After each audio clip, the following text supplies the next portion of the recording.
Hello mga ka-sweet, good morning. Ayan, wanna share lang ang daily routine ko bago ako matulog. Ayan, yung daily routine ko bago ako matulog hindi ako matutulog kung hindi ako naliligo. Ayoko kasi matulog na hindi naliligo, no? Kasi syempre, gusto kong matulog na fresh ako. Ayan. At the same time, yung beauty care ko naman, ginagawa ko, ang pinapahid ko ito, yung pinapahid ko, skin oil. Ayan, skin oil at saka night cream na Dove. Yung daily ano ko.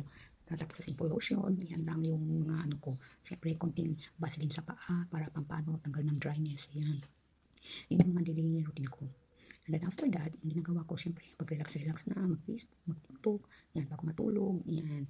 Siyempre, bago matulog din, hindi din mawala yung tea ko, yan. Kasi pamparelax bago matulog, yan. Kasi minsan kasi, tarap kasi inumin yung tea bago matulog, binimbing ng tulog ko. So, yun. Tapos, hindi masyadong parang natatanggal yung pagod ko bago ako matulog, yan, nagtiti. Yan yung daily routine ko. Minsan naman, pag gutom, ang ginagawa ko is nagbo-boil egg ako ng dalawa.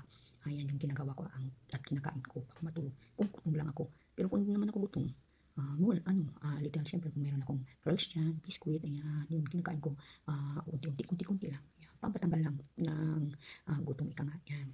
Yan yung daily routine ko bago matulog. Yan, yan po yan na po yung time. Tagal na matulog, madaling araw na. Okay, thank you guys. Thank you for watching. Good morning.